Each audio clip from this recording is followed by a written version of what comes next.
अस्सलाम वालेकुम नाजरीन, मैं हूँ आपकी होस्ट एनिशा और आप देख रहे हैं वीकेंड शाइन विद एनिशा। कैसे हैं आप लोग? ठीक ठाक? मैं भी बिल्कुल ठीक हूँ और मेरी दुआ है आप हमेशा हंसते मुस्कुराते रहें, खुश रहें, आबाद रहें, साथ अपनी चाय रखें जिसके ऊपर तस्वीर है एनी की। अच्छा, आप अपनी चाय रखें और अपनी तस्वीर के साथ, मेरी तस्वीर के साथ घर में बड़े मसले हो जाते हैं। अच्छा, बाज़ दफ़ा ये चीज़ें होती हैं, मैंने एक दो बार फेसबुक आईडी पे देखा, कुछ लोगों ने जो है ना अपनी प्रोफाइल पिक्चर में मेरे साथ अपनी तस्वीर, और कुछ लोगों ने तो अलग से मेरी तस्वीर वहाँ लगाई हुई है। तो कुछ लोगों ने मुझे फिर मैसेज किया कि आपकी कोई दोस्ती है इन लोगों से या आप इन लोगों को जानती हैं। तो कहीं भी आपको मेरी तस्वीर नजर आए तो या तो वो मेरे किसी शो की होगी या ऐसे ही कहीं मेरे फेसबुक से किसी को मिल जाती है और वो लगा लेता है बस। तो इसमें कोई ऐसी चीज़ नहीं है, मेरी किसी से कोई ऐसी दोस्ती या रिश्तेदारी नहीं होती कि लोग मेरी तस्वीरें लगाएं। ये बात कहने का मकसद इसलिए है कि मैंने आज ये बात इसलिए की है क्योंकि कल मुझे बड़े मैसेज आए कि आपकी तस्वीरें व्हाट्सएप पे भी लोगों के पास लगी हुई होती है इधर उधर, क्या रिश्ता है आपका इन लोगों के साथ? तो मेरा जिन लोगों के साथ रिश्ता होगा वो आपको ज़रूर बताऊंगी, जिन लोगों के साथ नहीं है वो भी आज आपको बता दिया। अच्छा, उसी के साथ साथ सुबह सुबह का टाइम, इतवार का दिन, संडे का दिन, संडे के दिन पहले कुछ इस तरह से होते थे, लोग सो के गुजारते थे, मैं भी सो के गुजारती थी। अब ना मैं खुद सोती हूँ ना मैं लोगों को सोने देती हूँ, मैं यहाँ गेस्ट अपने साथ बुलाती हूँ। और ये सबसे अच्छी चीज़ है कि आप लोग मेरा संडे को भी शो देखते हो, सैटरडे को भी शो देखते हो। ये सबसे बड़ी खुशी की चीज़ मेरे लिए ये है कि आप लोग देखते हो, पसंद करते हो। इससे बड़ी चीज़ कोई नहीं हो सकती। इसी तरह अपना मोहब्बत, अपने आप प्यार जो है वो मुझे देते रहें, मुझे देखते रहें, और तब तक आप जब तक देख रहे हैं, प्यार दे रहे हैं, जब तक मैं इसी तरह से ऑन एयर होती रहूंगी। अच्छा जी, उसी के साथ साथ मैं आपको बताती चलूँ कि हमारे साथ मौजूद है हमारे गेस्ट, उनको वेलकम करूंगी। हमारे साथ मौजूद है डॉक्टर फराज वाजिद, पीएचडी है, उनको वेलकम करती हूँ। अस्सलाम वालेकुम। वालेकुम। कैसे हैं आप? अल्लाह का शुक्र। अच्छा जी, हमारे जो दूसरे गेस्ट हैं तज्जियाकार है अनवर खुर्शीद साहब, अक्सर आप उनको हमारे शो पे देखते हैं। अस्सलाम वालेकुम।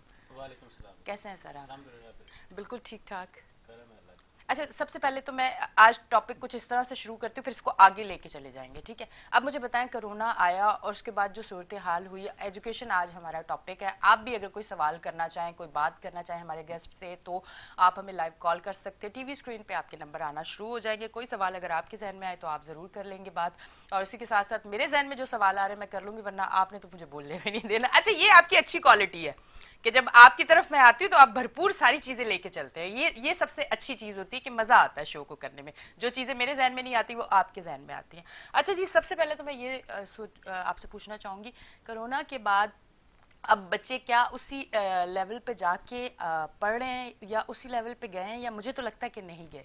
अभी तक मैं बच्चों को देख रही हूँ कि डिस्टर्ब है। देखिए, कोरोना का प्रॉब्लम हमारी सोसाइटी में ये कोई 2020 से चल रहा है। अच्छा, क्योंकि हम लोग एक लीडिंग यूनिवर्सिटीज़ को चला रहे हैं और वहाँ बहुत सी एकेडमिक एक्टिविटीज़ चलती हाँ। रहती हैं। पहली बात तो कोरोना ने इसको बिगाड़ा नहीं, इस एजुकेशन स्टैंडर्ड को मेरे हिसाब से ऑनलाइन तरीके से ख़त्म कर दिया, क्योंकि उसका कोई मेजरमेंट टूल हमारे पास उसकी एफिशिएंसी या इफेक्टिवनेस को देखने के लिए नहीं रहा। नहीं। बाकी कोरोना के अभी भी असरात तो बाकी हैं, जो हम रूटीन में देख रहे हैं, हमारे पास केसेस आते रहते हैं, लेकिन इसका सोसाइटल इम्पैक्ट बहुत ख़राब हुआ। आपके बच्चे कोई तालीमी मेयार में 2 साल पीछे हो गए, ठीक। क्योंकि उस वक्त ना स्कूलिंग अच्छा परफॉर्म कर सका, घर पे ऑनलाइन में कभी बच्चे क्लासेस ले रहे हैं, कभी नहीं ले रहे हैं। ऑनलाइन का वो सिस्टम भी नहीं ऑनलाइन था का हमारे पास, हमारे अगर। पास ऐसा कोई हाँ। इस्टेब्लिश सिस्टम नहीं था। एग्जैक्टली। तो हमने कोई कभी गूगल मीट पे, कभी व्हाट्सएप पे ग्रुप्स बना बना के कर रहे हैं। लेकिन उन चीज़ों में हमें कम से कम ये हुआ कि ना से हाँ बेहतर है। ठीक। अच्छा, अब उसमें प्रॉब्लम ये हुई लोगों को कि सबसे ज़्यादा जो बेसिक इश्यूज आए, अब उस ऑनलाइन सिस्टम को कनेक्ट करने के लिए, उसके रिसोर्सेज अवेलेबल करने के लिए, कितने हमारे एजुकेशन स्टैंडर्ड की हम बात करें तो हर टीचर के अंदर वो एबिलिटी नहीं है कि वो ऑनलाइन बच्चों को पढ़ा सके, ठीक। या उसके अंदर कोई ऐसा अट्रैक्शन या इंटरेस्ट पैदा कर सके कि बच्चा उसको सुने। बड़ा मुश्किल काम होता है दुनिया में सुनना। हम 3-3 6-6 घंटे पढ़ाते हैं, लेकिन अगर हमें भी कोई 3 घंटे सुनने बोल दे तो मेरे लिए बड़ा डिफिकल्ट हो जाएगा, बोलने वाला नहीं सुनता। तो बच्चों की कैपेसिटी, उनको इस कंसंट्रेशन पे लाना कि वो उस चीज़ को डाइजेस्ट करें और लर्न करें, तो इस वजह से कोई, मैं समझता हूँ कि 50-50 भी नहीं, 30% ग्रोथ हुई है और 70% आपको इस कोविड की वजह से एजुकेशन स्टैंडर्ड बर्बाद हुआ है। अच्छा, अब उसके लिए अब हमें क्या करना पड़ रहा है? अब वो चीज़ें ऑनलाइन से फिजिकल क्लासेस शुरू हो गई हैं। अब टीचर्स दोबारा मोटिवेट हो रहे हैं, दोबारा उनका फोकस स्टूडेंट डेवलपमेंट पे, उनके करियर डेवलपमेंट पे जा रहा है। तो अब क्या हो गया, वो बच्चों पे बोझ आ गया है, ठीक। क्योंकि जो 2 साल का काम पेंडिंग में रह गया है, अब उसको हम डबल करके कर रहे हैं। ठीक है ना, जैसे अब पिछले सेमेस्टर में कुछ चीज़ें कम पढ़ाई थी, नहीं हो सकी, तो उसको हम कोशिश कर रहे हैं कि इस सेमेस्टर में किसी तरह उनके अंदर कवर करें, क्योंकि अगर वो चीज़ उनके अंदर डेवलप नहीं होगी तो कल उन्होंने मार्केट में जाके नौकरी करनी है। पर यही मुझे एक चीज बताएं, जो 2 साल पहले जिस तरह से बच्चों की जहनी नशोनुमा रुक गई थी, अब वो फौरन से उस लेवल पे बच्चे आ जाएंगे? क्योंकि मुझे नहीं लगता कि बच्चे अभी तक जहनी तौर पे तैयार हुए हैं। देखें, जब आप बच्चों को उस वक्त एक मेंटल पैनिक तो ज़रूर, मेरा करो ना, ये टच नहीं करो, वो नहीं करो, मास्क पहनो, ये करो, लेकिन उससे बच्चे बहुत लेजी हो गए। उन्होंने अपने आप को एजुकेशन से थोड़ा सा डिटैच कर दिया और अपनी दूसरी ऑनलाइन एक्टिविटीज़ में अपने आप को ज़्यादा मशगूल कर लिया। लेकिन अब उनको डे बाय डे, अच्छा ये काम यूनिवर्सिटी लेवल पे तो हम शायद ये फोकस इतना ज़्यादा नहीं कर सकते, लेकिन स्कूल लेवल पे ये फोकस ज़्यादा करने की ज़रूरत है। क्योंकि यूनिवर्सिटी के बच्चे तो एक टारगेट है, उन्हें एग्ज़ाम देना है, डिग्री लेनी है, तो उन्हें तो किसी भी तरीके से, एक चीज़ होती है फियर मोटिवेशन, वो डर से मोटिवेट हो जाते हैं। हाँ। और उस डर से उन्हें अपनी स्टडीज़ को भी पूरा करना पड़ता है, अपने कोर्स कंटेंट को भी पूरा करना पड़ता है और अपने एग्ज़ाम्स की प्रिपरेशन करनी पड़ती है। लेकिन स्कूल के बच्चे अभी तक उसी पेस पे हैं। मेरा अपना बच्चा भी, अगर उसको स्कूल बोलता हूँ, कहता पापा नहीं। हाँ। लेकिन अब उसको मोटिवेट करके कोई ना कोई, देखें हर चीज़ में ना इंटरेस्ट पैदा होना चाहिए। जैसे अगर मैं आपको कहूँ कि आपके दादा के बारे में मैं आपको 2 घंटे कोई स्टोरी सुनाऊँ, तो आप इंटरेस्टेड होंगी? आप नहीं होंगी। लेकिन अगर मैं बोलूँ कि आपके दादा आपके लिए कोई 100 करोड़ रुपए छोड़ के गए हैं, तो आप कहेंगे डॉक्टर साहब जरा बैठे तो बिल्कुल ऐसे ही है। तो उसमें इंटरेस्ट, हाँ। तो अभी हम लोग जो प्रॉपर प्रोफेशनल एकेडमिशियन से हम उसमें कुछ ना कुछ इंटरेस्ट पैदा कर रहे हैं। अब हमने कुछ नंबर्स बच्चों के हाथ में रख दिए कि बेटा ये करोगे तो इस तरीके से आपकी डेवलपमेंट होगी। उसकी मेजरमेंट, उसकी असेसमेंट टूल्स को हमने थोड़ा सा स्ट्रिक्ट कर दिया है, उसको थोड़ा सा पेनलाइज कर दिया है, थोड़ा सा उनका टीचिंग टाइम हमने एक्सपेंड कर दिया है, थोड़ा सा उनका असाइनमेंट और जो चीज़ें हम केस स्टडीज़ दुनिया के लिए एक्सपीरियंशियल लर्निंग का ऑब्जेक्ट है, उसको हमने ज़रा ज़्यादा बढ़ा दिया है। तो इस तरीके से मैं ये नहीं समझता कि नुकसान ज़रूर हुआ है, लेकिन सिर्फ हमारे पाकिस्तान में नहीं हुआ, ये पूरी दुनिया में ऐसा हुआ है। हम इसको नहीं कह सकते हैं कि पाकिस्तान का सिस्टम नहीं था। अलबत्ता मैं बताऊं, अमेरिका की भी बहुत सी यूनिवर्सिटी, लंदन की भी बहुत सी यूनिवर्सिटियाँ आते आते, उनका भी, क्योंकि किसी ने कभी ऐसा एक्सपेक्ट नहीं किया था कि हमें 100% वर्चुअल पे जाना पड़ेगा। तो जो लोग अपने ई पोर्टल्स को या लर्निंग मैनेजमेंट सिस्टम को जिन्होंने पहले से एग्जीक्यूट किया हुआ था, उन्होंने तो चले उसको मैनेज किया। लेकिन मैं समझता हूँ कि दुनिया में कोई 60% एकेडमिक इंस्टीट्यूशन ऐसे थे जिनके पास वही हालात थे जो हमारे पाकिस्तान के थे। तो मैं उसमें पाकिस्तान को ज़रा गिराऊंगा नहीं, क्योंकि पूरी दुनिया में ऐसा रहा। सिर्फ हमारे यहाँ प्रॉब्लम एजुकेशन में ये रहा कि वो प्रिपरेशन थी या नहीं थी, वो एक अलग सवाल है। लेकिन हमारा एजुकेशन स्टैंडर्ड बर्बाद हो चुका है। बेसिक प्रॉब्लम ये है, हमारे इस एजुकेशन स्टैंडर्ड का बेसिक प्रॉब्लम ये है, जो हमारी प्राइमरी एजुकेशन है गवर्नमेंट सेक्टर में तो जीरो हो चुकी है। क्या ख्याल हो चुकी नहीं है? मतलब मुझे लगता है कि शुरू से है। नाम इस पे भी आपने जरूर जवाब देना है। मैं आपको बताऊं, हमारे बहुत से दोस्त हैं, शायद हम कोई अच्छी फैमिली से थे तो अच्छे स्कूल में पढ़ लिए, लेकिन बहुत से हमारे अपने सर्कल के दोस्त हैं जो पीएचडी कर रहे हैं, वो पीएलए स्कूल से पढ़े हुए हैं। अच्छा। हाँ, तो कोई इसमें मायूब नहीं। पहले पीला school, government school, proper time लगता था, क्लासेस होती थी, टीचर्स अच्छे थे। लेकिन आज जो हम देख रहे हैं, आज तो वो बस स्कूल दिखता है, हाँ। अंदर उसके क्या है नोबडी नोज। बिल्कुल। ठीक है ना, वही हाल गवर्नमेंट कॉलेजेस का है। आप जितने भी नामवर कॉलेजेस को भी देख लें तो बच्चे वहाँ क्लास थोड़ी लेते हैं, बच्चे घर में सो रहे होते हैं। वो प्रैक्टिकल कोचिंग सेंटर या एक्सपीरियंशियल जितने भी आपके कोचिंग सेंटर्स वगैरह, वहाँ से जाके या पर्सनल ट्यूटर से वो जाके तैयारी कर रहे हैं और वो जाके एग्जाम दे रहे हैं। तो हमने जो बेसिक एजुकेशन है उसको बर्बाद कर दिया। अच्छा, अब उस बेसिक एजुकेशन की बर्बादी की 2-3 वजूहत हैं। पहली वजह यह है कि हमने खुद अज्यूम कर लिया है कि गवर्नमेंट सेक्टर में तो पढ़ाई होगी। हाँ। जब आपने ये वो एक खुद रिस्ट्रिक्ट कर दिया तो वहाँ के टीचर और रिलैक्स हो गए। बिल्कुल बिल्कुल। मेरिट सिस्टम उसमें एग्जिस्ट नहीं करता। मैं अभी किसी गवर्नमेंट स्कूल टीचर को बुला दूं, अगर मैं यहाँ बैठा दूं तो वो 10 मिनट नहीं बोल पाएगा। आप समझ रही है ना मैं जो कहना चाह रहा हूँ? वो सिर्फ किसी एक सूबे की बात नहीं है, हाँ। अक्सरियत में ऐसा है। वही प्राइवेट को बैठा दें तो वो उसको बहुत अच्छा परफॉर्म करेगा।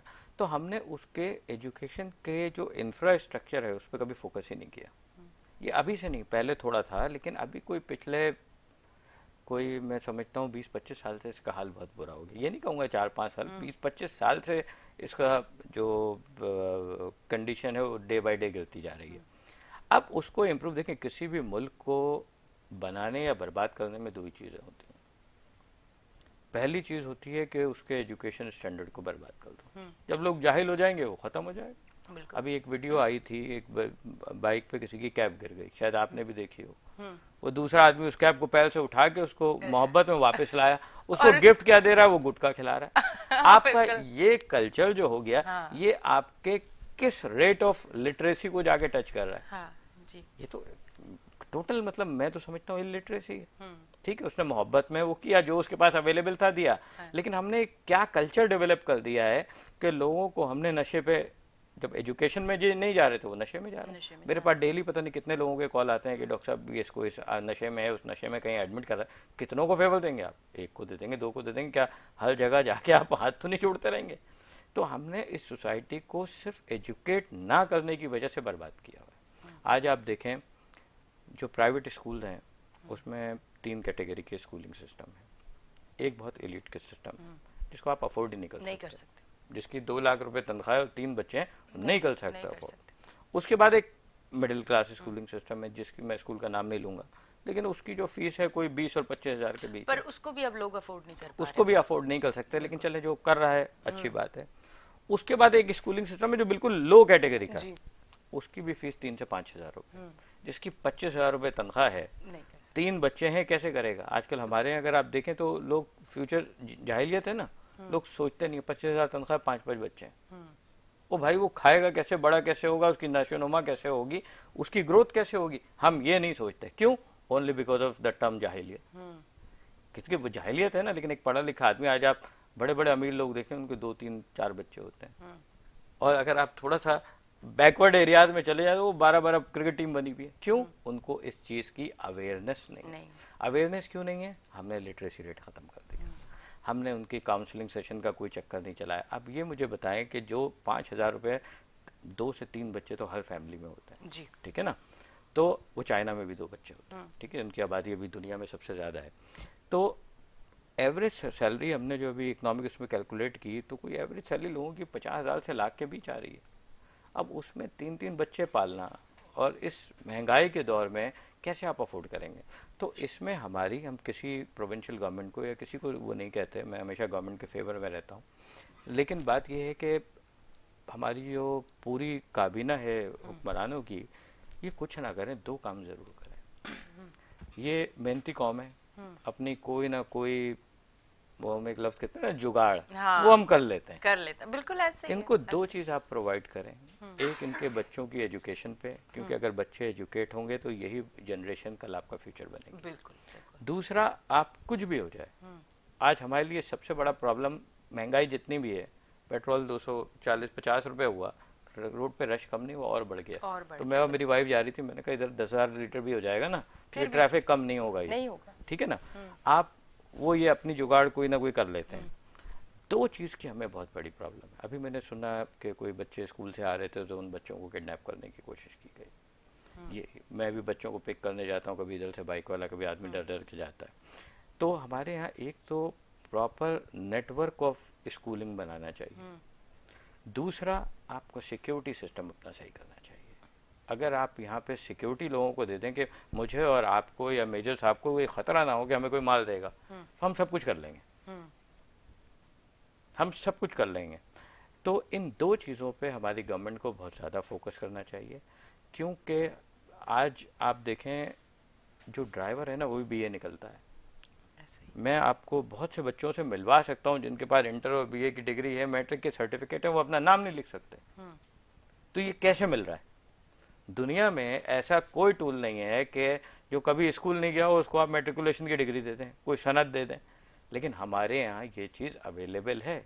अगर कभी आप बोलेंगे तो मैं एविडेंस पे उन लोगों को ला के खड़ा कर सकता हूँ। नहीं, बिल्कुल सही कह रहे हैं। तो जब ये मेरिट सिस्टम नहीं है, इसमें आपको अपने एजुकेशन सेक्टर को सही करना पड़ेगा, उनके कंट्रोलिंग बोर्ड्स को सही करना पड़ेगा, उनके टीचर्स को सही करना पड़ेगा, उन टीचर को मेरिट की बुनियाद पे लाना पड़ेगा, और जो गार्बेज आपके पास है उस गार्बेज को आपको भगाना पड़ेगा। और उनकी जगह, हमारे यहाँ टैलेंट की कमी नहीं है, बहुत पढ़े लिखे लोग हैं, उन लोगों को आपको किसी न किसी सूरत में लाना पड़ेगा। ठीक है जी, आपकी तरफ आऊंगी पर आपके टाइम पे पता नहीं ब्रेक क्यों आ गई आपको थोड़ा और इंतजार करना पड़ेगा। वैसे कहते हैं इंतजार करना अच्छा होता है, आपको अच्छा लगता है इंतजार करना, है ना? वैसे भी सब्र का फल मीठा होता है। लेते हैं एक ब्रेक, ब्रेक से वापस आते हैं।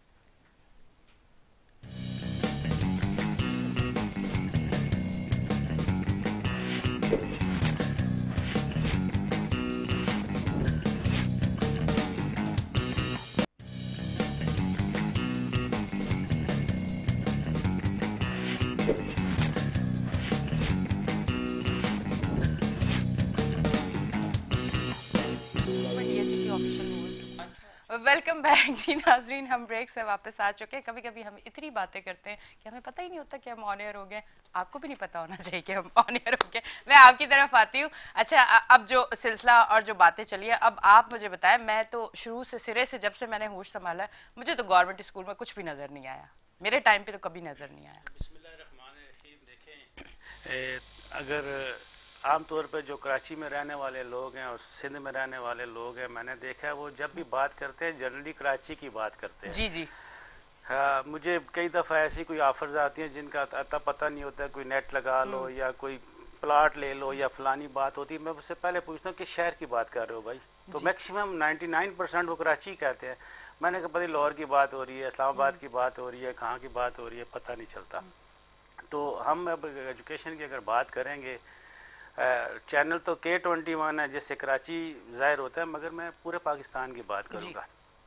पूरे पाकिस्तान में एजुकेशन का, सरकारी स्कूलों का ये हाल नहीं है जो कि हमारे सूबा सिंध के या कराची के स्कूलों का हाल है। जो तालीम का म्यार है, अगर आप देखें कि गिलगित बल्तिस्तान में और आज़ाद कश्मीर में बहुत टॉप पे है। बिल्कुल। फिर उसके बाद आता है आपका KPK, उसका भी तालीमी निज़ाम अच्छा है, और उसके बाद पंजाब आता है, और फिर जाके बलूचिस्तान, और देन सिंध आखिरी नंबर पे आता है। उस दिन एक मेरे साथ प्रिंसिपल साहब थे स्कूल के, उस बात पे उन्होंने नाराज़गी का इजहार किया कि आपने सिंध को आखिर में क्यों रखा, बलूचिस्तान को रख लेते तो मैं खुश होता। मैं अपने ज़ाती तजिया करूँ कि सिंध बहुत आखिर आता है। मैं सरकारी स्कूलों की बात करता हूँ। ऑन द अदर हैंड जो प्राइवेट तौर पे यूनिवर्सिटीज़ के लेवल की या कॉलेज के लेवल की जो तालीम है वो कराची में बहुत ज़्यादा बेहतर है बनिस्बत बाकी उनसे, क्योंकि ज़्यादा अपॉर्चुनिटी है यहाँ पे, लोग ज़्यादा हैं, यूनिवर्सिटीज़ ज़्यादा हैं, कॉलेज ज़्यादा हैं एज़ कम्पेयर टू पाकिस्तान के अदर जो सिटीज़ हैं जितने भी। तो एज अ होल हम देखें तो मैंने अपना एक तजिया किया KP के साथ और सिंध के साथ कि वहाँ पे तालीम क्यों अच्छी है और यहाँ पे क्यों अच्छी है। तो KP के जो टीचर्स थे उनसे मैंने पूछा, उन्होंने कहा जी जब हमारी पोस्टिंग होती है तो, बल्कि मेरे कज़न अभी 4-5 दिन पहले की बात है, मैं KP में था तो वहीं पे मुझे अपनी फर्स्ट पोस्टिंग की स्टोरी सुना रहे थे कि आई वेंट टू तिरबेला लेक के पे गया, वहाँ से मैं एक लॉन्च में बैठा, लॉन्च में बैठ के मैं अपनी पोस्टिंग की जगह पे गया। मैं डर रहा था कि वो पूरा दरिया सिंध के अंदर से गुजर के वो ऊपर की KP के किसी जगह पे, मर्दान से ऊपर किसी जगह पोस्टिंग थी, काला डाका वगैरह। तो वहाँ वो उस लॉन्च पे पहुँचे, वहाँ फिर ज़ाहिर 1 महीने 2 महीने बाद 2 दिन की छुट्टी आना, अपने फैमिली में आना करना, इस तरह की। यहाँ पे कराची में तो एक शख्स की पोस्टिंग अगर नाज़माबाद से लियाकताबाद हो जाए तो वो हैरान परेशान हो जाता है कि कैसे मैं अपनी पोस्टिंग ना कराऊँ। मैं सरकारी स्कूलों की बात कर रहा हूँ। तो वहाँ पे टीचर्स की पंक्चुअलिटी, ख़ास तौर पे जो पिछली गवर्नमेंट आई है शुरू में 2018 में, तो उनको और ज़्यादा मुसीबत पड़ गई थी पंक्चुअलिटी के पे। जो टीचर नहीं होगा, गैर हाजिर होगा, उसके ख़िलाफ़ एक्शन लिया जाएगा, और एक्शन लिए जाते हैं, और उसमें कोई सिफारिश वगैरह पर फिर मसला भी नहीं होता था। इसलिए वो अपनी उस पंक्चुअलिटी को देखना। फिर मैंने टीचर्स की अपनी, जब उनकी एक होती है ना IQ लेवल, टीचर का IQ लेवल देखा है तो ज़मीन आसमान का फ़र्क है बाकी सूबों के सरकारी स्कूलों के टीचर्स का और सिंध के, और ख़ास तौर पे इंटीरियर सिंध के सरकारी टीचर्स का। इंटीरियर सिंध के मैंने देखा है कई स्कूलों में, मैंने रिपोर्ट हुई है कि वहाँ पे टीचर इवन खुद जाते भी नहीं है, किसी दूसरे शख्स को दे के, पैसे दे के मंथली बेस पे पढ़ाते हैं। और कराची में भी सरकारी जगहों पे ऐसे हुआ है, जो कि जिसका सारी की सारी जो जिम्मेदारी है ना, वो बेसिकली ठीक है इंसान की अपनी अंदर की, हर इंसान हर शख्स पे उसकी जिम्मेदारी है। मगर ये जो अदारे हैं हमारा तालीम का जो अदारा है, वज़ीर तालीम, सेक्रेटरी तालीम और उसके नीचे जितने लोग आते हैं उनकी अपनी ज़िम्मेदारी है कि इस तालीम को किस तरह से हम देखें। मैं एक बात ख़ास तौर पे करता होता हूँ कि इंसान की जो ज़रूरियात है ना, बेसिक ज़रूरियात, वो एक पार्टी का नारा भी है, तो मैं उस पर बिल्कुल एग्री करता हूँ। वो है रोटी, कपड़ा और मकान जी। ये रोटी एक नंबर पे आती है, कपड़ा दूसरे नंबर पे आता है और मकान तीसरे नंबर पे आता है। मैं ये समझता हूँ कि इससे पहले 0 नंबर पे जो आती है वो आती है एजुकेशन। एजुकेशन पहले मस्ट होनी चाहिए, वो इन रोटी कपड़ा मकान से भी पहले ये ज़रूरी है इंसान के लिए।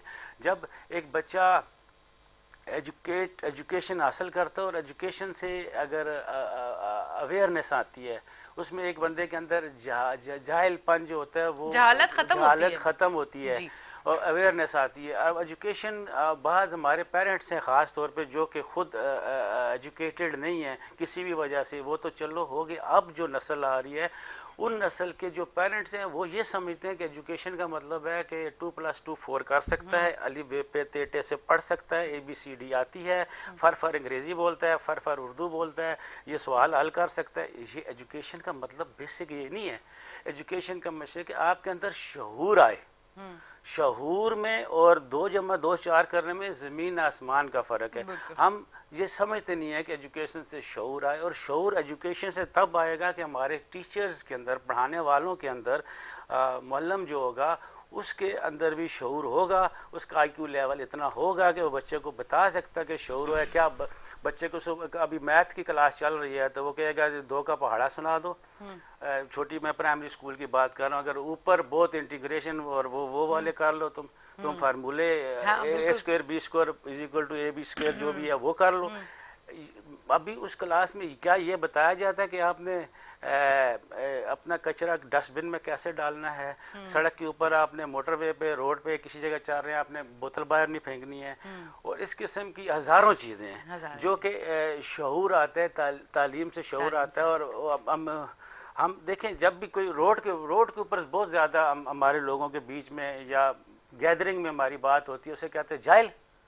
जब कोई गलत बात करता है उसे कहते जाहिल इंसान, और किसी ने अच्छा सूट बूट पहना हुआ, पढ़े लिखे जाहिल, इस तरह की हम बात कर जाते हैं। वो इसलिए कर जाते हैं कि हमें पता है कि शऊर जो है, जाहिलियत क्या होती है। तो तालीम इसलिए ज़रूरी है। और पाकिस्तान का तालीमी निज़ाम, जब हमारे पिछले वज़ीर थे, एजुकेशन के मिनिस्टर थे शफकत महमूद साहब, उन्होंने कहा था कि पूरे मुल्क में एक ही तालीमी निज़ाम होगा, निचले लेवल से, प्राइमरी लेवल से शुरू करके। वो चीज़ अभी तक इम्प्लीमेंट नहीं। आप पूछते हैं, आपके जो स्कूल्स हैं उसमें भी आप देखते हैं किसी में ऑक्सफोर्ड की किताबें लगी हुई हैं, किसी में पंजाब टेक्स्ट बुक बोर्ड की लगी हुई हैं, किसी में सिंध टेक्स्ट बोर्ड की बढ़ी, कोई आप इस्लामियात उसकी ले आते हैं, मैथ्स उसकी ले आते हैं। आपका कोई तालीमी निज़ाम एक ही नहीं है। आपका बड़ा मसला होता है, स्वाय एक आपका एक अदारा है, फेडरल गवर्नमेंट एजुकेशनल इंस्टीट्यूशंस होते हैं। Federal government educational institution FGI हैं, जो पूरे पाकिस्तान में है, फेडरल गवर्नमेंट के स्कूल्स हैं। इन्होंने फेडरल गवर्नमेंट में जो स्कूल इस्लामाबाद के अंदर हैं फेडरल गवर्नमेंट के, तो वो तो इस्लामाबाद FG के पास खुद है।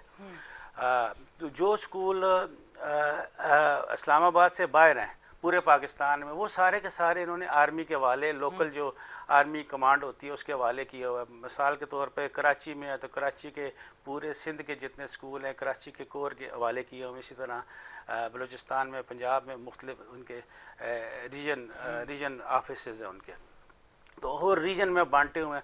अच्छा, उसके अंदर ये होता है कि उसके अंदर एक ही तालीमी निज़ाम है पूरे पाकिस्तान में, कि फ़ौजी है, फ़ौजी भी पढ़ते हैं वहाँ पे, सिविलियंस भी पढ़ते हैं। ख़ास तौर पे कराची में तो सिविलियंस के बच्चों की तादाद ज़्यादा है उन FG के स्कूलों में। वो बच्चे अगर उनके वालिदैन की पोस्टिंग हो जाती है और वालिद उनके यहाँ से पेशावर चले जाएं, पेशावर से मर्दान, मर्दान से लाहौर, लाहौर से चारसदा, जिधर मर्जी चले जाएं, वो अगले स्कूल में जाएंगे। अतः कि ना सिर्फ आपकी तालीम किताबें हुआ, बल्कि आपकी आलमोस्ट जो आपने सिलेबस कवर किया हुआ है वो भी उतना ही होगा। आपने अगर उस वक्त 6 महीने में आपने 4 चैप्टर किसी सब्जेक्ट के किए हुए हैं, तो उस दूसरे स्कूल में जब दूसरे शहर में चले जाएंगे, दूसरे सूबे में चले जाएंगे, वहाँ भी उन्होंने 4 चैप्टर पढ़ाए होंगे, स्वाय आपके टीचर एक जो होगा वो चेंज होगा, उसके अलावा आपको कोई चेंज नहीं नजर आई। इसी तरह का पूरे मुल्क के अंदर एक तालीमी निज़ाम का जो सिस्टम चल रहा था अभी तक वो इम्प्लीमेंट नहीं हुआ, उस पर काम हो रहा था। अभी क्योंकि पहले जब हमारी गवर्नमेंट थी 9 अप्रैल से पहले पीटीआई की, तो उस वक्त हम मुख्तलिफ चीज़ें सुनते थे, जिसमें एजुकेशन की बात सुनते थे, डेमो की बात सुनते थे, मुख्तलिफ। अब सियासत की तरफ बात जा रही है मगर थोड़ी सी कि हम मुख्तलिफ बातें सुनते थे। 9 अप्रैल के बाद हम टॉप लेवल पे, पॉलिटिकल लेवल पे हम एक ही बात सुन रहे हैं कि वो क्यों चला गया, तो मैं क्यों आ गया, तो इसको कब हटाना है, तो इसको कब लगाना है, तो मैंने मार्च करना है, तो तुमने रोकना है, हमने आने नहीं देना। एजुकेशन पे इसमें मीडिया का भी बहुत बड़ा कसूर है। हमारा जो अपना इलेक्ट्रॉनिक मीडिया है, प्रिंट मीडिया है, हमारा सोशल मीडिया है, इसका भी बड़ा कसूर है कि आप सोशल मीडिया को उठा लें, आप दिन में 1000 पोस्ट देखेंगे तो आपकी इस पे मिलेंगी, सियासत पे मिलेंगी, एक दूसरे की मिलेंगी। एजुकेशन पे अगर कोई बात करता भी है तो अच्छा देखने वाला सुनने वाला कहता है क्या बीच में कहाँ से आ गए, उसको भी फौरन आगे से हटा देते हैं। तो ये एक ऐसा टॉपिक है जिसके ऊपर थिंक टैंक्स को बैठना चाहिए, टॉप पॉलिटिशियंस को बैठना चाहिए, एस्टेब्लिशमेंट जिसको कहते हैं उन लोगों को बैठना चाहिए, जो गवर्नेंस जो कर रहे हैं हमारे, उनको बैठना चाहिए। तो इसके ऊपर सोचना चाहिए कि आप बो क्या रहे हैं, आप क्या बो रहे हैं, जो आपने कल काटना है तो उसकी तरफ आप नहीं, आप सिर्फ काटने के ऊपर तैयार हैं। खड़ी फसलें देख रहे हैं, फसलें आपकी तबाह हो गई हैं, फलां फलां फलां वो चीज़ें देख रहे हैं। आप जो बो रहे हैं, ये जो बच्चा आपका पहली क्लास में जाता है, कच्ची क्लास में जाता है, जिसको प्ले ग्रुप, प्राइमरी, पता प्री नर्सरी कहते हैं, वो जो बच्चा है वो आप उसकी वो आपने वो बोना है और उसके बाद उसको आपने काटना है जब वो यूनिवर्सिटी में जाएगा।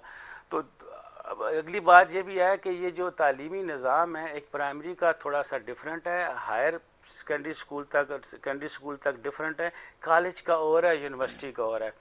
जो कम से कम कॉलेज पे जाते वक्त, तकरीबन कॉलेज में जब बच्चे को, ये मेरे अपनी ज़ाती सोच है कि जब बच्चा कॉलेज में उसकी आधी तालीम हो जाती है, फर्स्ट ईयर सेकंड ईयर अगर वो करता है, तो फर्स्ट ईयर जब कर लेता है तो तकरीबन जाके वो माँ बाप की उससे बाहर निकलता है कि अपने तौर पे खुद सोचता है। और जब यूनिवर्सिटी में बच्चा चला जाता है वो बच्चा नहीं होता, वो तो स्टूडेंट होता है और वो फिर अपनी सारी चीज़ें खुद मैनेज करता है। तो माँ बाप को कम अज़ कम बच्चे को लेके चलना पड़ता है मैट्रिक तक और थोड़ा मैट्रिक के बाद तक भी। तो बाप ये कहते हैं कि जी मैं कमाऊँ या बच्चों की तालीम को देखी। माँ भी, कई ऐसी माएँ हमारी कराची शहर में जो जॉब करती हैं, उनको भी तालीम के लिए बच्चों को देखने के लिए बड़ा मुश्किल होता है। मगर ये है कि इसके लिए पेन लेना पड़ता है, पेरेंट्स को पेन लेना पड़ता है और अपनी जो होती है ख्वाहिशात मुख्तलिफ ये उनको मारना पड़ता है कि आप अभी डॉक्टर साहब ने भी बात की थी ना, कोई किसी की करोड़ रुपए की बात की थी और तालीम की बात की थी, तो पैसों के ऊपर किसी पेरेंट से भी बात कर लो पैसे की, तो वो आके बैठ जाएंगे आपके पास, जी बोलें कितने क्या है, मगर उसको कहेंगे आपने बच्चा, हाँ जी जा रहे हैं स्कूल जा रहे हैं ना, हाँ उनकी किताबें ले दी, उनको दे दी, अब किताबें लेके देना और उनको इस तरह से भेजना, ये इतना काफ़ी नहीं है। बच्चे को रोज़ाना की बेस पे उसको परस्यू करना, रोज़ाना देखना क्या पढ़ाया है, टीचर्स को भी रोज़ाना बच्चों को देखना, तो ये बहुत ज़रूरी है। और एजुकेशन के ऊपर मैं कहता हूँ कि जब भी कोई बात करें तो सबसे पहले यानी कि मिनिमम लेवल जो रोटी कपड़ा मकान है उससे पहले एजुकेशन की बात करनी चाहिए। अच्छा, मैं एक चीज़ ज़रूर कहना चाहूँगी, हम लोगों के इसको आप अगर मैं ठीक कह रही हूँ तो ज़रूर बताइएगा। अब हमारी जो आवाम है, जितने लोगों से मैं मिलती हूँ, उनको लगता है कि सिर्फ आप अच्छी इंग्लिश बोल लेते हो तो आप पढ़े लिखे हो, चाहे आप अंगूठा छाप हो। अब ये मैं जो बात कर रही हूँ, मतलब मैं पॉजिटिव बात कर रही हूँ। मेरी वालदा बिल्कुल पढ़ी लिखी नहीं थी, बहुत छोटी उम्र में उनकी शादी हुई थी, पर मेरे अब्बू शिप पे होते थे, कैप्टन थे। मेरे अब्बू पूरी दुनिया घूमते थे, तो वो बहुत अच्छी इंग्लिश बोलते थे, फ्रेंड्स सब। तो मेरी अम्मा से इंग्लिश में बात करते थे, तो मेरी अम्मा अंगूठा छाप थी पर इंग्लिश बहुत अच्छी बोलती थी, ठीक है। तो अब लोगों का ये है कि आप स्कूल, और ऐसे लोग हैं जो बड़े बड़े बिजनेसमैन के जो बच्चे हैं, जो बिगड़े हुए बच्चे हैं, वो इंग्लिश बहुत अच्छी बोलते हैं पर जाहिल हैं। क्यों? क्योंकि वो स्कूल नहीं गए, उन्होंने ये नहीं सीखा कि हमें देखिए, इल्म हमें ये सिखाता है कि हमने जिंदगी किस तरह से गुजारनी है, ठीक है। तो हम इन चीजों से शायद हमारा मयार ये बन गया, ऐसा है। देखें, आपकी बात बहुत अच्छी है और ये मैं खुद एक कॉर्पोरेट ट्रेनर हूँ, सर्टिफाइड यूएसए से हूँ, ठीक है। अच्छा, मैं आपको बताऊं, ये हम बिहेवियरल एस्पेक्ट है हमारी सोसाइटी में। गलत नाम हम जिसको देखते हैं ना, इसने पैंट पहनी हुई है तो मैंने भी पहनी, ये नहीं देख रहा मेरी कमर में दर्द हो रहा है या नहीं हो रहा है, भाई तुम पजामा पहन लो घर में, वो व्हाट मेक डिफरेंस, ठीक है ना। अच्छा, प्रॉब्लम हमारे यहाँ क्या है आज, बिल्कुल आपकी सही बात, मैं बहुत अरसा नेशनल बैंक में से वापसता रहा हूँ, तो हमारे यहाँ बहुत से अच्छे अच्छे एजुकेशन सेक्टर के लोग आए, ग्रेजुएट करके, मास्टर्स करके, तो कुछ उसमें अंग्रेजी बोलने में बड़े अच्छे थे, ठीक। लेकिन प्रैक्टिकली वो जीरो थे। अच्छा देखें, अंग्रेजी का तालीम से कोई ताल्लुक ही नहीं है। पहले मैं आपको कम्युनिकेशन का है, अगर आप बात नहीं करेंगे ना आप मर जाएंगे। मैं बैठा हूँ, आप बैठी हैं यहाँ, अगर मैं आपसे बात नहीं करूँ, आप मुझसे बात नहीं करें, तो हमारे यहाँ आने का कोई मकसद फौत हो जाएगा। बिल्कुल बिल्कुल, ठीक है ना, उसकी तदफीन हो जाएगी। अंग्रेजी एक जबान है, ठीक है, ठीक। अंग्रेजी अगर आप अच्छी तरीके से नहीं बोल सकते तो आप मरेंगे नहीं, समझ रहे हैं? लेकिन तालीम हासिल नहीं करेंगे तो आप जाहिलियत की मौत मर जाएंगे। मेरे साहब ने बड़ी अच्छी बात की कि शऊर होता क्या है। मैंने शऊर, इनके पॉइंट से वो पॉइंट पकड़ा। शऊर कहना बड़ा आसान है, माहूर कहना बड़ा आसान है, लेकिन शऊर होता क्या है?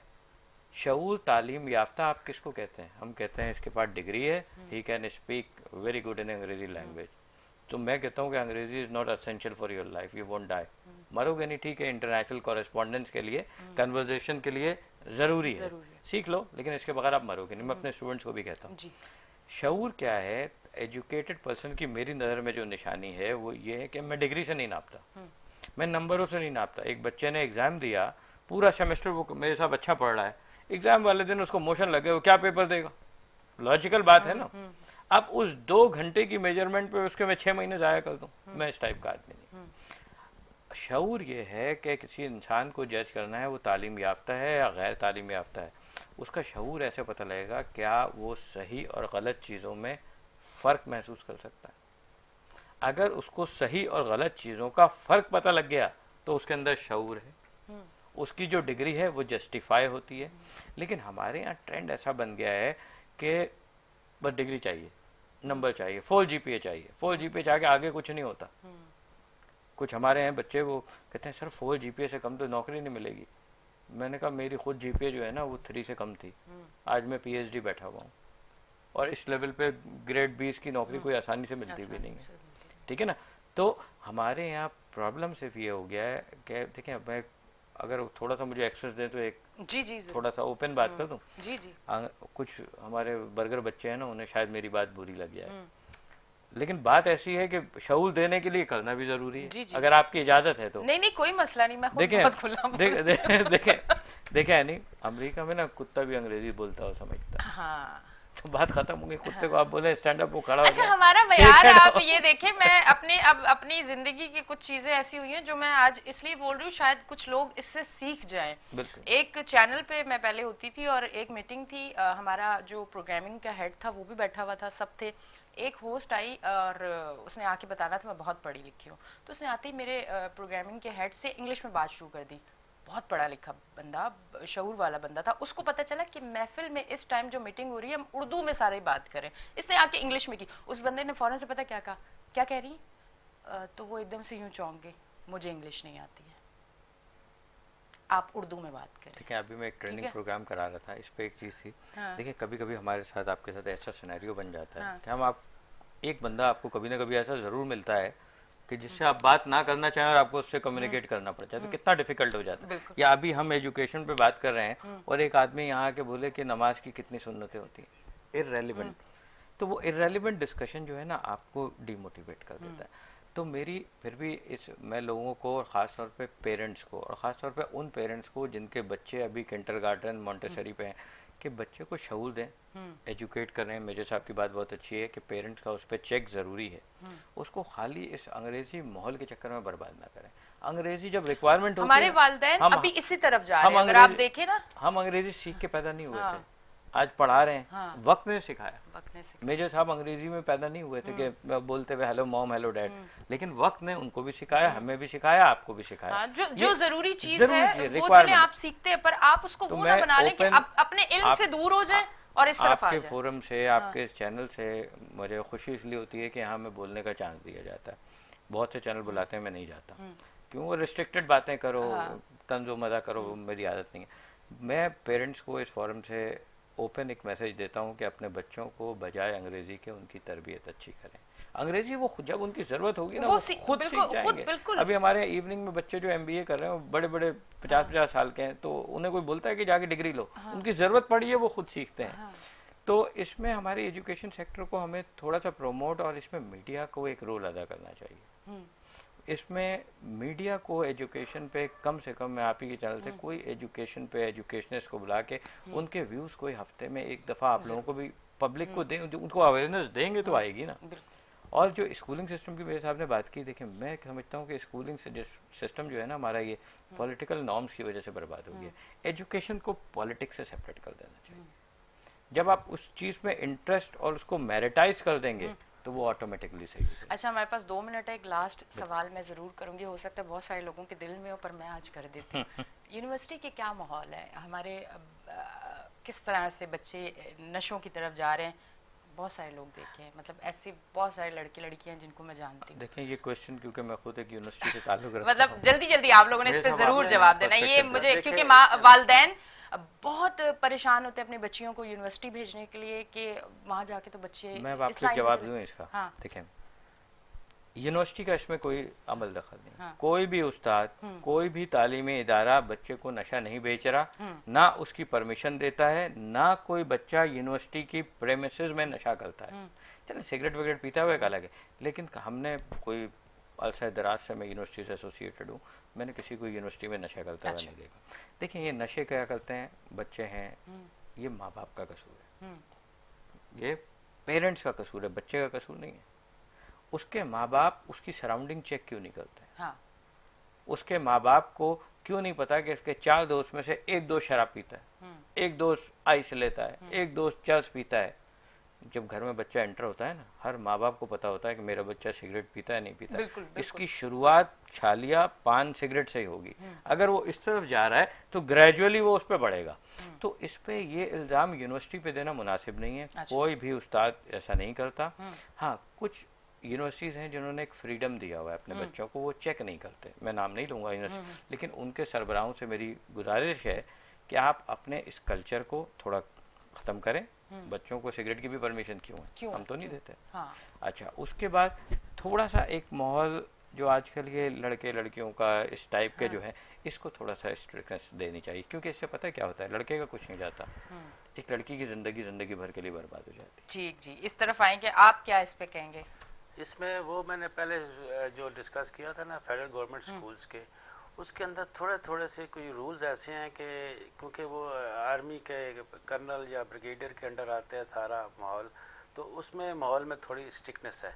और जो बाहर होती है ये जो टीचिंग स्टाफ हैं, जो इवन VC लेवल तक की, जो टॉप लेवल की मैं बात करूं, तो वो खुद भी थोड़ा सा शाइनेस होते हैं। उन्होंने अपनी ज़िंदगी गुजारनी है, आना जाना है। फिर ये माफिया है, ये जो नशा बेचने वाले हैं, ये माफिया है। इस माफिया की सरपरस्ती करती है जो हमारी स्टेप, क्या कहते हैं इसको, ब्यूरोक्रेसी।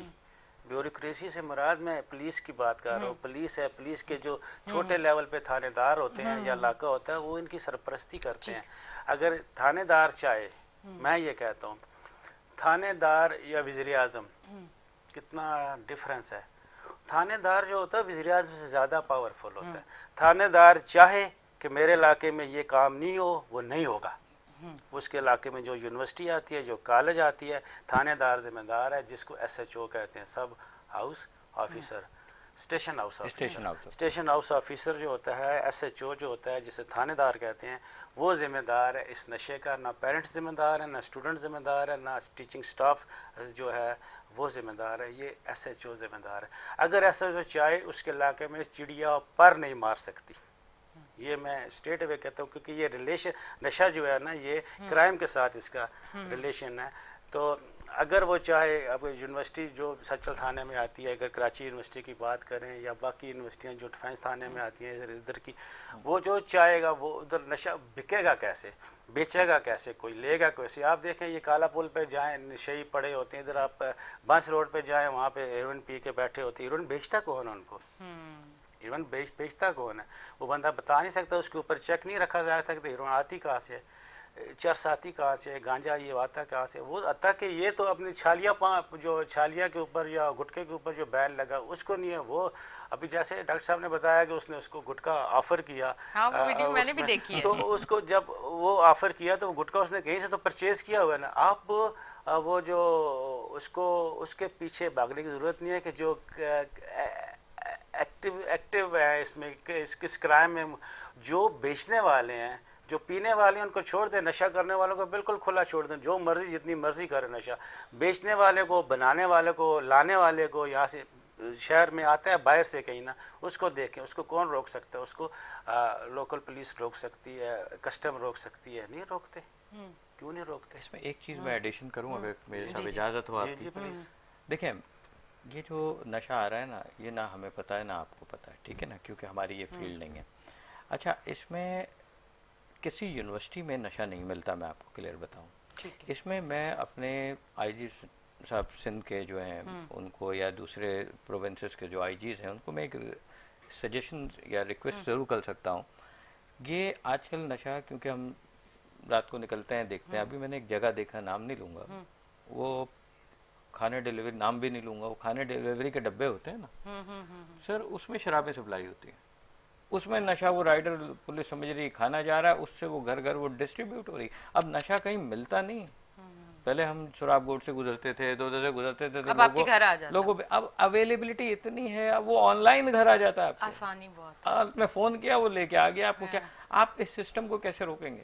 इसमें तो आपको उनकी उस जड़ों पे जाना पड़ेगा, और ये काम आप अकेले नहीं कर सकते। इसके लिए पाकिस्तान की आर्मी को, रेंजर्स को, पुलिस को मिलके इस पूरे माफिया को खत्म करना पड़ेगा। क्या ख्याल में? नहीं सर, ये रेंजर और आर्मी इसलिए थोड़ी बनी हुई है। नहीं, लेकिन हेल्प तो कर सकती है, हेल्प तो कर सकती है। इसमें कुछ नहीं हो। हाँ, ये रेंजर और आर्मी इस सिलसिले के लिए नहीं बनी हुई, उनके अपने काम है, उनको अपने काम करने दें। और ये सिर्फ पुलिस का काम है, पुलिस का काम है। पुलिस इसको माने, नहीं मानते तो वो फिर छोड़ दें। फिर अगर इसके साथ रेंजर को या आर्मी को मिलाना ही है तो फिर पुलिस किस लिए है? तो डायरेक्ट आर्मी के अंडर कर दें पूरा पाकिस्तान, डायरेक्ट आर्मी के अंदर कर दें सारा पूरा हर निज़ाम। अभी कल परसों एक चल रहा था कि जी एडमिनिस्ट्रेटर जो है ना पाकिस्तान आर्मी का जनरल लगा दें यहाँ पे, क्या कहते हैं उसको, मेयर वो लगा दें यहाँ पे, हालात बेहतर हो जाएंगे। नहीं नहीं, बेहतर क्यों? इसका मतलब है कि इतने ज्यादा पढ़े लिखे लोग, इतने लाखों की तादाद में वोटें लेके आने वाले नालायक हैं क्या? यहाँ पे हमारे पास इतने क्या कहते हैं, इतने आपके पास आपको हालात देख के भी समझ नहीं आ रहा। ये तो आप हालात देख रहे हैं ना, फिर मैं हाल से बोलना बनता नहीं है। प्रॉब्लम हो जाएगी। करने दें इनको हाल पे छोड़ दें। अवाम वोट ना दे ना। अगर अवाम कहती है कि इनका हाल, जैसे आप एक अवाम की सूरत में बात की ना आपने, आप एक आम वोटर और सपोर्टर और अवाम की सूरत, तो आप किसी को भी वोट ना दें। अभी 2023 में इलेक्शन होगा, किसी को भी वोट ना दें। कहें जी कोई आर्मी का सर्विंग जर्नल आता था, हम उसे वोट देते, हम किसी को नहीं देते। आप कर सकते हैं नहीं, आपने फिर जाके ठप्पा लगाना है, आपने फिर जाके नहीं को वोट देना है। बिल्कुल बिल्कुल ऐसे ही सर, लेकिन हैं तो सब पाकिस्तानी ना।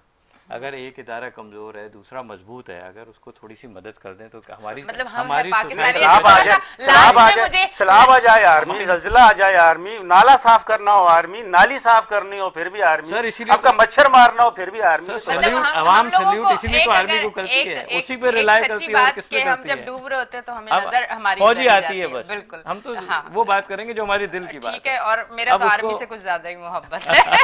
अच्छा, मैं थोड़ा सा आपकी तरफ आती हूँ। लास्ट में कोई अगर कोई मशवरा देना चाहें कि बेहतरी की तरफ एजुकेशन किस तरह ले जाई जा सकती है, क्योंकि मुझे समझ आ रहा है कि जो लोग बैठे हुए हैं उन्हें इतनी समझ नहीं। मैं आपको बताऊं, इसमें लाने के लिए एजुकेशन में जो इसकी रेगुलेटरी बॉडीज हैं उसको आप मेरिटाइज कर दें, खुद ही सही हो जाएगा, घर का सरबराह सही हो जाएगा, सब सही हो जाएंगे। इसमें आप एक मेरिट स्ट्रक्चर बनाएं कि इसको आप मेरिटाइज स्ट्रक्चर पे लाएं। ये जितनी भी एजुकेशन सिस्टम है इसका एक आप कमीशन बना दें, उसको आप फेडरल के उसमें डाल दें, उसकी एक कोर कमेटी बना दें और वो उसको प्रॉपरली एग्जीक्यूट करे, प्रॉपरली असेस करे, प्रॉपरली मेजर करे, उसमें कोई मेरिट डाले ना। अगर मेरिट नहीं डालेंगी तो क्या होगा? अब आपके जैसे एक और होस्ट है, एक ने कुछ बोलना ही नहीं है, एक ने बात करनी है, और उसको आप प्रमोट करते हैं, कहाँ गया मेरिट? इसमें सिर्फ प्रॉब्लम है मेरिट का और selection of the right person जो इसको ऑपरेट करे। ठीक। डॉक्टर साहब की बात बिल्कुल ठीक है, एहतसाब कमीशन बना दें और साथ में भी कल को एक बंदा आएगा कहेगा जी 50 करोड़ से नीचे की जो करप्शन होगी ना इसमें वो एहतसाब कमीशन नहीं देख सकता। नहीं, इसमें करप्शन 1 रुपए की भी मॉनिटर करें, उसकी वजह करप्शन तो करप्शन होती है, 1 रुपए की 1 हो रुपए या की 50 नहीं, मैं तो करोड़ यही की कह हो, रहा हूं, मैं तो तो यही फिर कह रहा हूं। वो जो नैब को जो खत्म किया है जी 50 करोड़ से नीचे, वो क्या है? क्या ये लोग कर सकते हैं एजुकेशन को सही? जो कि 50 करोड़ के नीचे की करप्शन नहीं मानते, तो वो एजुकेशन क्या है? ये तो 10, 20, 25 हजार रुपए वाली बात है, इसको तो मानते ही नहीं सर करप्शन। आपको लगा देंगे, आप तो कर सकते हैं ना, मैं तो नहीं कह रहा हूँ कर आप जैसे लोगों को आना नहीं चाहिए। करने वालों को रोका भी जाता है। खान साहब की एक ही बात होती है वो काम करना चाहते थे, अब रोक नहीं सकते। अच्छा, आजकल तो बोलते हुए भी बड़ा खौफ आता है कहीं से कोई वीडियो और ऑडियो लीक ना हो जाए। मैं तो कॉल पे भी बातें लोगों से नहीं कर रही हूँ, आप कर रहे हैं? नहीं, मतलब थोड़ा सा समझ आया ना कि अब तो बात करते हुए भी खौफ। पॉलिटिकल बात नहीं करनी चाहिए। नहीं, अब तो कोई भी नहीं पॉलिटिकल करता। बात करनी चाहिए, मगर वो वाली बात नहीं करनी चाहिए जिसमें फोन कॉल आ जाए। हाँ, देखिए नहीं, हम सब पाकिस्तानी हैं और हमारा किसी गवर्नमेंट से, किसी पॉलिटिकल पार्टी से कोई तजाद नहीं है, क्योंकि हमारा नाम है, मेरे साहब सियासी है ना मैं सियासी हूँ, हम लोग नौकरी पेशा लोग हैं जी। लेकिन हम जो देख रहे हैं हमारी सोसाइटी के लिए, हमारी जनरेशन को तो डेवलप करना है ना। ये बच्चे कहाँ जाएंगे अगर ये पॉलिटिकल हालात सही नहीं होंगे, इकॉनमी सही नहीं होगी, यहाँ से क्रिमिनल एक्टिविटीज खत्म नहीं होंगी, ये स्ट्रीट क्राइम खत्म नहीं होंगे। अब आप स्ट्रीट क्राइम देख लें कितने हो रहे हैं, बच्चे कितने अगवा हो रहे हैं, कहाँ जाएंगे हम? ठीक है, ये सारी चीजें कितनी हो ये रही सब है। और literacy अब कहीं भी कोई नजर नहीं आ रहा, अभी कोई काम होते हुए नजर नहीं आ रहा। आए रोज मैं सोशल मीडिया पे वीडियोस देख रही हूँ, वहां से बच्चे को उठाते हुए औरत पकड़ी गई, स्कूल से उठाते हुए बच्चे को औरत पकड़ी गई, घर के बाहर से, मतलब वो लोग अपनी मदद आपके तहत पकड़ रहे हैं, हो कुछ नहीं रहा, मुझे नहीं नजर आ रहा। इतनी सी बात बताऊं, मेट्रो है नीपा से पहले, मैं कराची यूनिवर्सिटी के ऑपोजिट रहता हूँ, तो वो मेट्रो पे एक थोड़ा सा पैच है, वो इतना है जितना ये आपका हॉल है, वो थोड़ा सा पैच टूटा हुआ है। हमारा लाइव का टाइम खत्म हो रहा है, जल्दी उसकी वजह से वहाँ इतनी स्नैचिंग होती है। नीपा 1 महीने बारिश खत्म हो गई, वो टूटा हुआ है, वो रश होता है, दबा के स्नैचिंग, इसमें तो गवर्नमेंट सपोर्ट करे। ठीक है जी, बिल्कुल, बहुत बहुत शुक्रिया, आप तशरीफ लेके आए, थैंक यू वेरी मच। असल में मसला ये होता है कि ये जो लाइव होता है ना, लाइव एक ऐसी चीज है कि आप कभी किसी सोशल मीडिया के ऐप पे भी लाइव आ जाए और आपने कोई गलत बात कर दी फौरन आ गए, और यहाँ अगर आपका टाइम 1 मिनट भी आगे चला जाए तो फिर आपने बड़ा जवाब देना पड़ता है। तो मैं जवाब देना नहीं चाहती हूँ, क्योंकि मैं सवाल करती थी हमेशा से, मैं जवाब नहीं दूंगी। अच्छा जी, ब्रेक लेंगे, ब्रेक से वापस आएंगे, अगला सेगमेंट आप देखेंगे 11 बजे तक मैं आपके साथ हूँ। लेते हैं एक ब्रेक, मिलते हैं ब्रेक के बाद।